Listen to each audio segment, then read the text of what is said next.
La semana comenzó con un silencio raro. Uno de esos silencios que no anuncian calma, sino tormenta.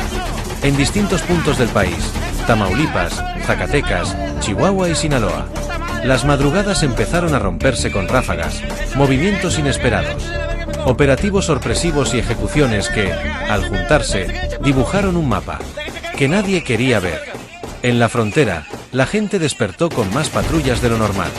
En el centro occidente, aparecieron bloqueos donde un día antes solo había tránsito pesado y camiones de carga.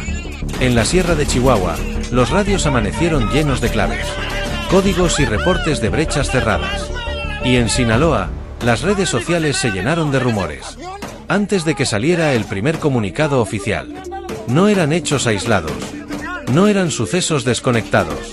Había algo en común: la velocidad, la coordinación y el mensaje. Todo parecía apuntar a lo mismo.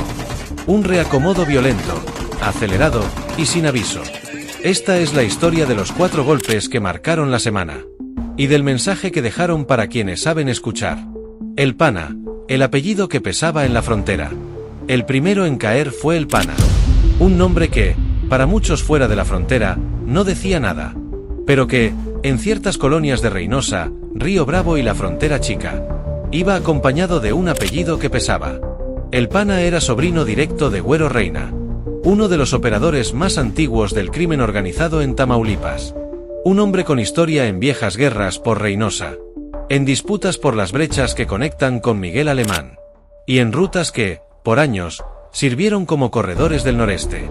No era un improvisado. Llevaba meses moviéndose entre brechas, rancherías y zonas rurales, operando en tierra complicada, territorio donde células del Golfo, remanentes históricos y grupos emergentes mantienen un equilibrio frágil, hecho de acuerdos silenciosos y amenazas constantes. La madrugada del operativo no tuvo salida. Un convoy federal lo ubicó en un camino rural, entre Parcelas y Monte Bajo. Se habla de un breve intercambio de fuego. Otros dicen que intentó escapar hacia una zona de vegetación espesa, buscando cubrirse entre árboles y terracería. Al final, la versión oficial fue simple. Respondió la agresión. Fue abatido. Pero para quienes conocen la frontera, aquello no fue un simple enfrentamiento más. En calles donde el apellido Reina todavía significa algo, la noticia corrió rápido. Primero en voz baja, luego en mensajes de WhatsApp, después en grupos de Facebook donde la gente avisa que brechas están cerradas y que colonias conviene evitar. La caída del Pana dejó un mensaje silencioso. Alguien está limpiando la frontera. Alguien está cerrando ciclos. Alguien está reacomodando la mesa. Porque cuando un apellido histórico cae, casi nunca es por accidente. Y casi nunca es el último. En las siguientes horas, se reportaron más patrullajes en carreteras federales, retenciones a vehículos sospechosos, y revisiones más estrictas en puntos de revisión militar. La frontera se sentía tensa, como si todos supieran que algo se había movido, pero nadie supiera todavía qué tanto. Y eso apenas era el comienzo. El Camaleón, 16 municipios bajo presión. Mientras en Tamaulipas se reordenaban fuerzas, el centro-occidente del país vivía algo muy distinto. No se trataba de un solo objetivo en un camino rural, sino de un movimiento rápido, expansivo, casi quirúrgico, que abarcó 16 municipios en cuestión de horas. Y todos los caminos apuntaban a un solo nombre: el Camaleón. Mientras muchos dormían, un operativo estalló en municipios clave, de una región ya golpeada por años de disputa. Carreteras rurales con paso restringido, entradas a poblados bloqueadas por vehículos atravesados, puntos incendiados en zonas estratégicas, reportes de camionetas sin placas moviéndose a oscuras. Los testimonios coinciden. Primero se escucharon los motores, luego, los disparos aislados, después, el rumor de que iban por alguien grande. El objetivo era un jefe regional conocido como el Camaleón, identificado con una célula del CJNG, un mando de mediano alto perfil que operaba entre caminos secundarios, rancherías y zonas boscosas donde el acceso es complicado, incluso para las autoridades. Su apodo no era casual: cambiar de zona, modificar rutas.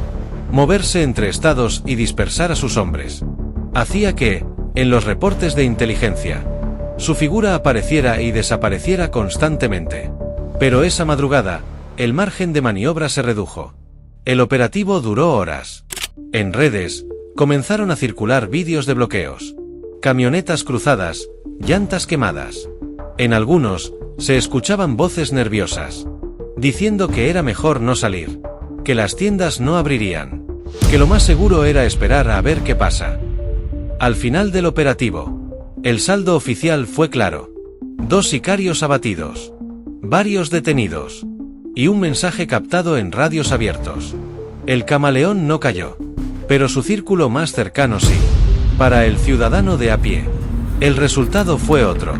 La región quedó paralizada por más de 6 horas. Escuelas suspendieron clases ante el riesgo. Negocios cerraron sus cortinas metálicas antes de que amaneciera. Camiones de carga se quedaron varados en plena carretera, con choferes esperando la indicación de avanzar. En pueblos pequeños, las señoras que venden en tianguis prefirieron no instalar sus puestos ese día. Eso, en México, es una señal clara. La calle no está para nadie. Los habitantes lo dijeron en voz baja. Esto no había pasado así. No tan rápido. No tan coordinado. Algo grande estaba moviéndose. Y el centro del mapa ya no podía ignorarlo.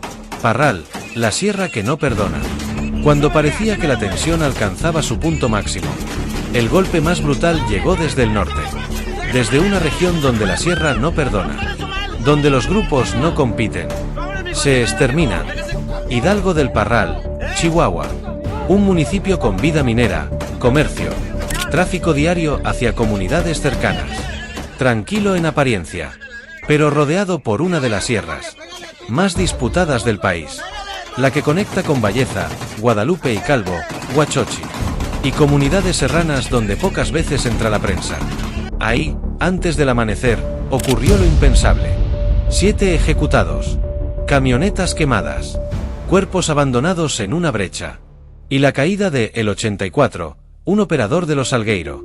Las primeras imágenes que circularon mostraban vehículos incendiados, marcas de balas en carrocerías, y un temor que se podía escuchar en la voz de quienes grababan. Los responsables, según los reportes, serían integrantes de una célula conocida como los Lineros, grupo que opera entre zonas serranas de Chihuahua, con vínculos a rutas de armas, droga y cobro de piso. Los Lineros llevaban años sin moverse con tanta fuerza, frente a un objetivo tan específico. Por eso, aquel ataque no parecía golpear a los Salgueiro, era ligados a una estructura del cártel de Sinaloa. Significaba romper un equilibrio que llevaba años sosteniéndose. En esa franja de la sierra, en cuestión de horas, comenzaron a circular versiones. Que fue una emboscada. Que venían siguiéndolos desde otro municipio. Que el objetivo real era el 84 y los demás pagaron el costo. Nada se confirmó al 100% en público. Pero, para los que conocen la sierra, la idea era clara. Se estaba reescribiendo el control del territorio. Y el que no moviera ficha, la perdía. Este hecho, solo este, podría haber dominado toda la conversación nacional. Habría sido suficiente para llenar titulares por días. Pero todavía faltaba algo. Algo que nadie vio venir. El Jerry, cuando la pantalla ya no protege a nadie. Mientras la sierra ardía en Chihuahua. Y el occidente sufría bloqueos. Sinaloa despertó con una noticia que descolocó a todos. No se trataba de un viejo capo. No de un operador histórico. No de un jefe de plaza. Era un joven. Un creador de contenido. La mañana siguiente, Culiacán abrió los ojos ante una noticia que se propagó como fuego. Ejecutaron a El Jerry. Un TikToker. Un joven que grababa vídeos. Que aparecía en redes con gente armada. Alguien asociado públicamente a personas ligadas a la Malliza. Una facción que en los últimos meses ha ganado presencia en Sinaloa. Lo encontraron cerca de la Fiscalía General del Estado. En una zona donde, en teoría, nada de ese tipo debería ocurrir sin que alguien esté enviando un mensaje. Su ejecución desconcertó al público. Para muchos, era solo un creador de contenido. Para otros, era la cara visible de un estilo de vida. que mezcla música, armas, lujos y redes sociales. Pero para quienes conocen Culiacán, la lectura fue distinta. Fue un golpe a la imagen. Fue un golpe al discurso. Fue un golpe al silencio. Un recordatorio de que, en Sinaloa, nadie está fuera del juego. Nadie está blindado. Su muerte se dio justo cuando los rumores sobre reacomodos internos, choques entre facciones y movimientos silenciosos en zonas rurales de Sinaloa estaban en su punto más alto. Y lo más inquietante es esto: su caída no fue la primera, pero sí una de las más visibles. Porque, por primera vez en mucho tiempo, la ejecución no tocaba solo a un operador, sino a alguien que vivía de mostrarse frente a la cámara. Y eso, para muchos jóvenes que siguen esas cuentas, cambió la percepción de riesgo. 4 golpes, un mismo mensaje. El Pana, en Tamaulipas. El Camaleón, en el centro occidente. Parral, la sierra reventando en Chihuahua. El Jerry, en el corazón de Sinaloa. A simple vista, 4 historias distintas. Pero, si se mira con calma, asoma un patrón. Reacomodo. Poder. Advertencia. En la frontera. La caída de un apellido histórico. En el centro del país. Un operativo que paraliza 16 municipios. En la sierra. Una masacre que rompe viejos equilibrios. En Culiacán. La ejecución de un rostro público ligado a un grupo en expansión. Todo en cuestión de días. Todo en el mismo país. Todo bajo el mismo cielo. Donde las madrugadas dejaron de ser silenciosas. Y quienes viven en el Pacífico lo saben. Cuando tantas madrugadas se encienden al mismo tiempo. Cuando tantas brechas arden en silencio. Cuando tantos nombres caen uno tras otro. No es coincidencia. Es un mensaje. Un mensaje para jefes. Para operadores. Para células. Y también, para la gente. Porque en México, cuando la tormenta llega, no siempre viene con ruido. A veces llega con silencio. Con patrullas que pasan sin explicar nada. Con escuelas que suspenden clases por prevención.